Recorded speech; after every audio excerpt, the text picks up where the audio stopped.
ہزار سوم کی قیامت صغری آج اس کتاب کی 8ویں فصل پیش کی جا رہی ہے، اور اس 8ویں فصل کا عنوان ہے ہزار سوم اور تیسری عالمی جنگ کے اندیشے۔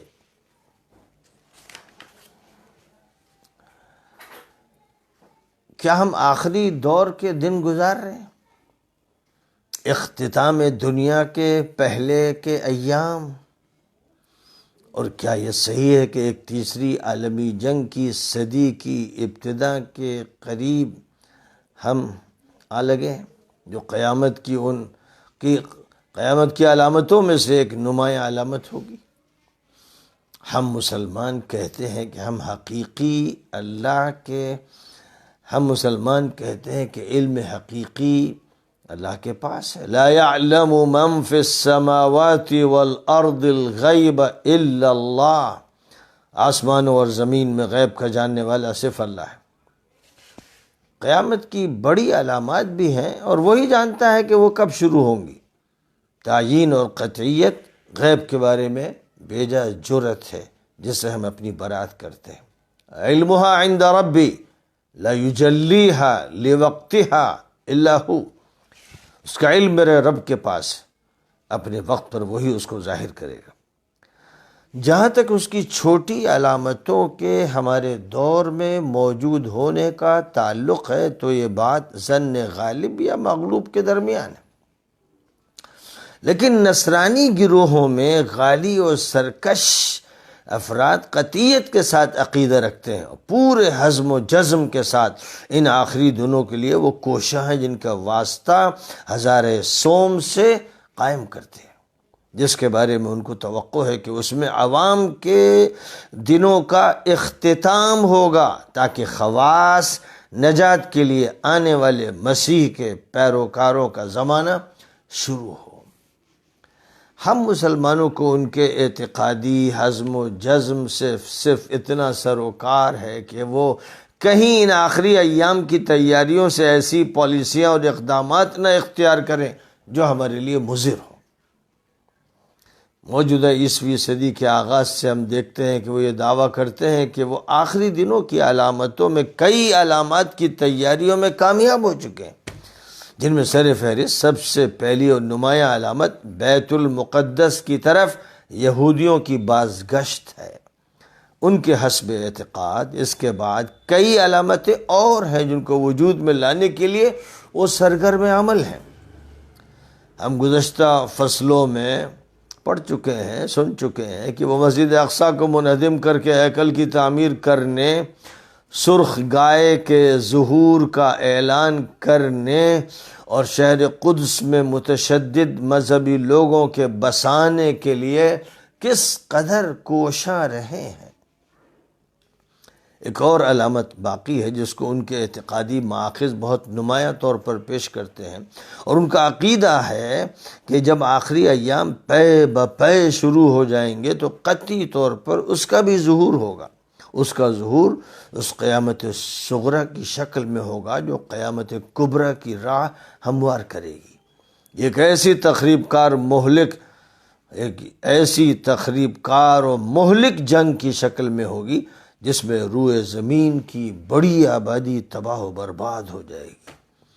ان کے نزدیک آخری ایام میں اسرائیل کے سبب سے اور اس کے دوستوں کے ہاتھوں اسرائیل کی سرزمین پر اسرائیل کے لیے ایک جنگ ہوگی۔ ان کی تورات کہتی ہے کہ آخری ایام میں جب اسرائیل کے لوگ ہر طرف سے اکٹھا ہو جائیں گے تو وہ ایک حادثے کا سبب بنیں گے۔ مزید تورات میں ہے کہ بہت دنوں کے بعد آخری ایام میں اسرائیل کے پہاڑوں سے بہت سے لوگ اس سرزمین کی طرف آئیں گے جو تلوار سے حاصل کی جائے گی۔ وہ ایک طوفان کی طرح آئیں گے اور تم بادل کی طرح زمین پر چھا جاؤ گے، اور تمہارے تمام لشکر تمہارے ساتھ بہت سی قومیں۔ یہ بڑے اور اسرائیل کے دشمن لشکر، ان کی حلیف فوجیں تورات میں یاجوج ماجوج کے نام سے ذکر کی گئی ہیں۔ عجیب بات ہے، ہمارے ہاں حدیثوں میں یاجوج ماجوج کے خروج کا تذکرہ ہے، ہمارے یہاں دجال کے ظہور کا تذکرہ ہے، عیسیٰ مسیح کے نزول کا تذکرہ ہے۔ عجیب بات یہ ہے کہ عیسائیوں کے یہاں بھی عیسیٰ مسیح کے نزول کا تذکرہ ہے اور دجال کے ظہور کا تذکرہ ہے اور یاجوج ماجوج کا تذکرہ ہے، اور یہودیوں کے یہاں بھی یاجوج ماجوج کا تذکرہ ہے۔ یہ جو اتفاقات ہیں تینوں مذہب کے درمیان، ظاہر ہے کہ یہ اچانک تو نہیں ہو گئے اور کسی کی سازش کے نتیجے میں نہیں ہو گئے۔ اس کا مطلب یہ ہے کہ یہ کچھ حقائق ہیں اور ان حقائق میں رد و بدل ہوا ہے، تحریفات ہوئی ہیں۔ تو بہرحال تورات کا بیان ہے کہ وہ آخری ایام میں سے کسی دن پورب کی سمت سے، یعنی یاجوج ماجوج، مقدس سرزمین کی طرف آئیں گے۔ پورب یعنی مشرق کی طرف سے آئیں گے۔ اسرائیل کی زمین پر جوج کی آمد کے دن رب کہے گا میرا غصہ چڑھ رہا ہے، میرے غصے کی آگ میں میری غیرت ہے۔ میں نے کہہ دیا کہ اسرائیل کی سرزمین پر اس دن عظیم زلزلہ برپا ہوگا، اور میرے سامنے سمندر کی مچھلیاں، فضا کے پرندے اور جنگل کے جانور اور زمین پر ریگنے والے جاندار اور روئے زمین کے تمام انسان لرزیں گے، پہاڑ ٹوٹ جائیں گے، قلعے گر جائیں گے اور ساری فصلیں زمین پر آ رہی ہوں گی، اور میں اپنے تمام پہاڑوں میں تلوار طلب کروں گا۔ رب کہتا ہے ہر بھائی کی تلوار اس کے بھائی کی گردن پر ہوگی، اور میں اسے وبا اور خون کی سزا دوں گا، اور میں اس پر، اس کے لشکر پر اور بہت سی قوموں پر جو اس کے ساتھ ہوں گی تیز و تند بارش بھیجوں گا، اور اولے کے پتھر برساؤں گا اور آگ اور گندھک برساؤں گا۔ تلمود میں جو تورات کی یہودی تشریح آیا ہے کہ آخر ایام میں ایسے حادثات پیش آئیں گے جن کا محور یہودی ہوں گے۔ تلمود میں کہا گیا ہے کہ یہودیوں کی آخری حکومت سے پہلے قوموں میں ایک جنگ ناگزیر ہے جس کے دوران دنیا کی 2/3 آبادی ہلاک ہو جائے گی، اور 7 سال تک وہ ان ہتھیاروں کو جن کو فتح کے بعد انہوں نے حاصل کیا ہوگا جلاتے رہیں گے، یہاں تک کہ پروٹوکول جن کو قریبی دور میں ہی تیار کیا گیا ہے میں یہ صدائے بازگشت سنائی دیتی ہے۔ ہم انبیاء کی شریعت میں پڑھتے ہیں کہ ہمارا اللہ کی طرف سے روئے زمین پر حکومت کے لیے انتخاب ہوا ہے۔ اللہ نے ہم کو اس کام کے انجام دینے کے لیے زبردست ذہانت دی ہے۔ اگر ہمارے دشمنوں کے لشکر میں کوئی اور جینیس ہوگا تو وہ ہم سے جنگ کرے گا، لیکن نیا آنے والا ہمارے ہاتھوں جیسے اصل طاقت والے ہاتھوں کا مد مقابل نہیں ہو سکے گا۔ آخری جنگ ہمارے درمیان ایک مغلوبی طرز کی جنگ ہوگی جس کی مثال دنیا نے نہ دیکھی ہوگی، اور ان کے ذہین لوگوں کے لیے وقت میں بہت دیر ہو چکی ہوگی۔ یہودی ماخذ آخری ایام کی جنگ و معرکہ آرائی کے بارے میں تو یہ کہتے ہیں، جہاں تک عیسائیوں کا تعلق ہے تو ان کی انجیل اس معرکے کی مزید تفصیلات بیان کرتی، بلکہ یہودی ماخذ سے آگے بڑھ کر وہ اس جگہ کا تعین بھی کرتی ہے یہاں یہ جنگ ہوگی۔ وہ فلسطین میں مجدو کا میدان ہوگا جہاں مسیح کی دوسری آمد کے وقت تاریخ کا سب سے سنگین معرکہ پیش آئے گا۔ کتاب خواب کے اصحاح نمبر 15 اور 16 میں حضرت عیسیٰ علیہ السلام کی زبانی اپنے اچانک تشریف لانے کے وقت کے بارے میں نقل کیا گیا ہے۔ دیکھو میں ایک چور کی طرح آؤں گا، بہتر ہوگا اس کے لیے جو بیدار رہے گا اور اپنے کپڑے محفوظ رکھے گا تاکہ وہ عریاں نہ چلے کہ لوگ اس کی برہنگی دیکھیں۔ وہ انہیں اس جگہ اکٹھا کرے گا جسے عبرانی میں ہر مجدون کہتے ہیں۔ غرض یہ کہ یہودیوں اور عیسائیوں کے درمیان اس معرکے کے وقوع کا یقین مشترک ہے۔ یہودی اس پر ایمان رکھتے ہیں اور یہ سمجھتے ہیں کہ ان کی نجات اس کے بعد ہوگی، لیکن یہ نجات دونوں گمراہ قوموں کے نزدیک اس وقت تک افسوس کے ساتھ کہنا پڑتا ہے حاصل نہ ہوگی جب تک اس تباہ کن عالمی جنگ ہرمجدون میں روئے زمین کے اکثر باشندے ہلاک نہ ہو جائیں۔ ہرمجدون اصلاً عبرانی لفظ ہے، اس کے حرفی معنی ہے مجیدو پہاڑ کے، ہار عبرانی میں پہاڑ کو کہتے ہیں، اور اس کو وادی کے نام کی طرف منسوب کیا جائے تو ہر مجد ہو جاتا ہے، جس کو قدیم نصوص میں مدغم کر کے ہر مجدو کر دیا گیا ہے۔ مجدو کا علاقہ جو ہے وہ تل ابیب سے 55 میل دور ہے، یہ مشرقی حیفا سے 20 میل کی دوری پر ہے اور بحر متوسط سے 15 میل کی دوری پر۔ قدیم عقائد میں اس علاقے کے بارے میں یہ مانا جاتا تھا کہ قدیم فاتحین یقین رکھتے تھے کہ جو کمانڈر اس پر قابض ہو جائے وہ اپنے دشمنوں کے مقابلے پر خواہ ان کی تعداد کتنی ہو جم سکتا ہے اور فتح حاصل کر سکتا ہے۔ یہودی اور عیسائی یہ عقیدہ رکھتے ہیں کہ 20 کروڑ فوجیوں پر مشتمل لشکر مجدو کے علاقے میں اس آخری جنگ میں حصہ لینے کے لیے آئیں گے۔ ان کی کتابوں کے اقتباسات بتاتے ہیں کہ اس معرکے میں تمام قومیں الجھ جائیں گی، یعنی یہ عالمی جنگ ہوگی، لیکن اولاً اس کی آگ شرق اوسط اور بالخصوص فلسطین میں لگے گی۔ عیسائی یہ عقیدہ رکھتے ہیں کہ یہ جنگ 7 سال چلے گی۔ یہ مدت اس کے لیے کافی ہوگی کہ یہودی دیکھ لیں کہ اللہ تعالیٰ مسیح کے دشمنوں سے کیسے انتقام لیتا ہے، جس سے ان کو ان کی صداقت پر یقین آ جائے گا۔ اور انجیل کے مطابق ان کا یہ بھی عقیدہ ہے کہ 7 مہینے ایسے گزریں گے کہ اسرائیلی گھرانہ مرنے والوں کو دفن کر کے زمین کو ان سے صاف کر دے۔ انگلکن عیسائیوں یا صہیونی عیسائیوں کا گروہ جس کا اثر و نفوذ امریکہ میں روز افزوں ہے، ہرمجدون اور عیسیٰ مسیح کی دوسری آمد کے عقیدے سے سب سے زیادہ دلچسپی رکھتا ہے۔ بہرحال اس کے بعد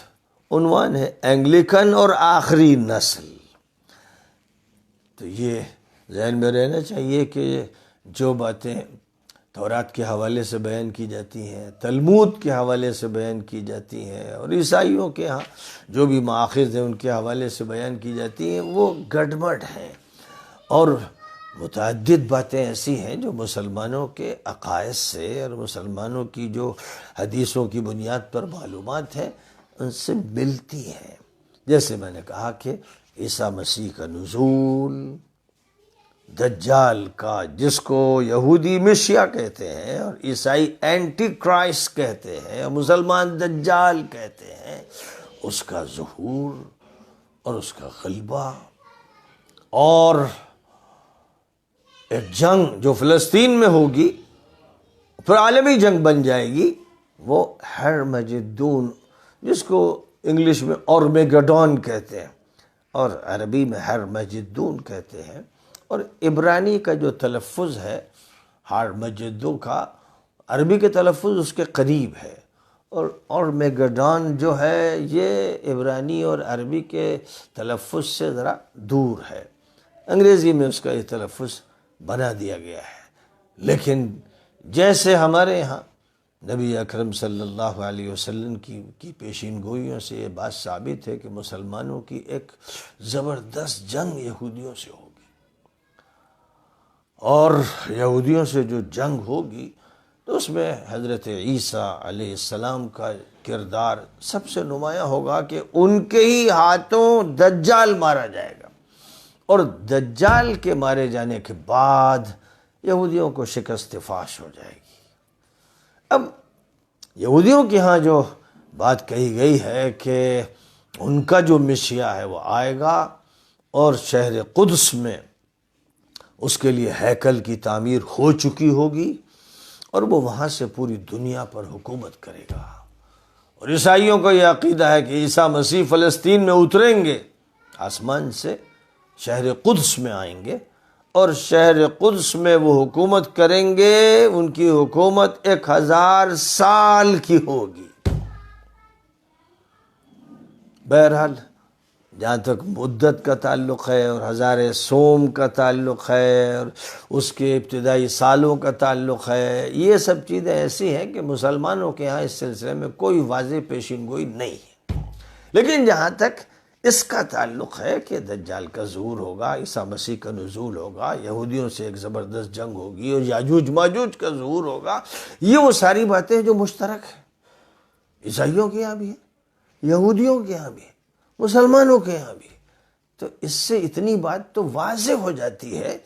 کہ یہ اللہ کی بات ہے جو اللہ نے اپنی کتابوں میں ذکر کی ہے۔ اب اس میں یہودیوں اور عیسائیوں نے تحریف کر کے گھٹایا ہے، بڑھایا ہے، اور مدت کے بارے میں اور زمانے کے بارے میں بہت سی باتیں طے کی ہیں یا ان کا اعلان کیا ہے اور بہت سی پالیسیاں بنائی ہیں۔ یہ وہ چیزیں ہیں جن کا تعلق یہودیوں اور عیسائیوں سے ہے، اور مسلمانوں کے ہاں کیونکہ آخری نبی حضرت محمد صلی اللہ علیہ وسلم کے ذریعے سے آخری ہدایات دی گئی ہیں، آخری پیشین گوئیاں کی گئی ہیں،